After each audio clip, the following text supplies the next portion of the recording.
Pagbasa mula sa unang aklat ng mga hari. Ngunit dumating ang panahon na natuyo na rin ang batis. Kaya sinabi sa kanya ni Yahweh, "Umalis ka rito, pumunta ka sa Sarepta, sa lupain ng Sidon.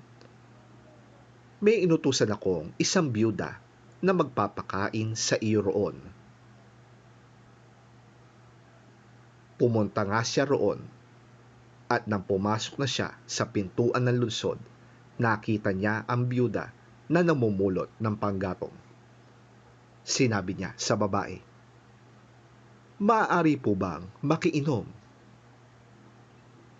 Aalis na ang babae upang ikuha siya ng tubig, nang pahabol niyang sabihin, "Kung maaari, bigyan mo na rin ako ng kapirasong tinapay." Sumagot ang babae, "Saksi si Yahweh, ang inyong buhay na Diyos, na wala na kaming tinapay. Mayroon pa kaming kaunting harina at ilang patak na langis. Namumulot nga ako ng panggatong upang lutuin yon, at makakain man lamang kami ng anak ko bago kami mamatay."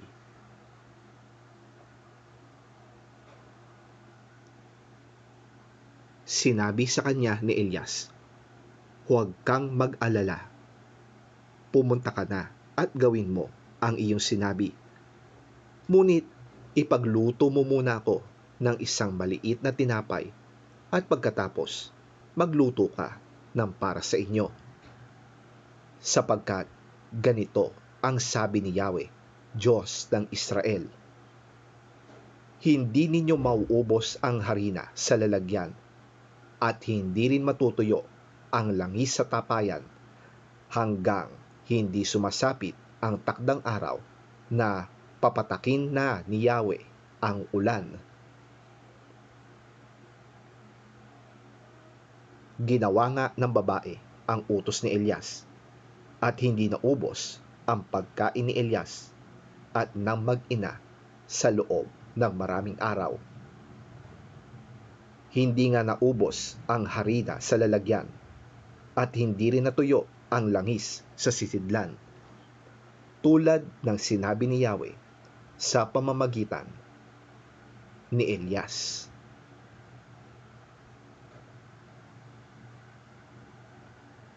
Ang salita ng Diyos. Salamat sa Diyos. Ang mabuting balita ng Panginoon ayon kay San Mateo. Papuri sa iyo, Panginoon. Kayo ang asin ng sangkatauhan. Ngunit kung ang asin ay mawalan na ng alat, paano pa ito mapapaalat muli? Hindi ba wala na itong kabuluhan, kundi ang itapon at tapakan ng mga tao? Kayo ang ilaw ng sanlibutan. Ang isang lunsod na nakatayo sa ibabaw ng burol ay hindi maitatago. Wala din namang taong nagsisindi ng ilaw at pagkatapos ay inilalagay yon sa ilalim ng malaking takalan. Sa halip, inilalagay yon sa talagang patungan upang matanglawan ang lahat ng nasa bahay. Gayon din naman, dapat ninyong paliwanagin ang inyong ilaw sa harap ng mga tao upang makita nila ang inyong mabubuting gawa at papurihan ang inyong Ama na nasa langit.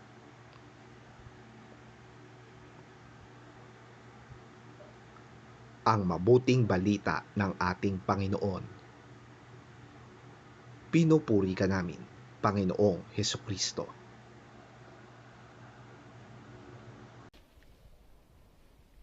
You are the salt of the earth.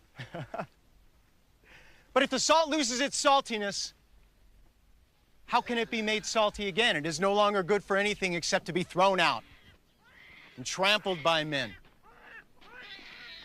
You are the light of the world. A city on a hill cannot be hidden. Neither do people light a lamp and put it under a bowl. Instead, they put it on its stand. And it gives light to everyone in the house. In the same way, let your light shine before men that they may see your good deeds and praise your Father in heaven.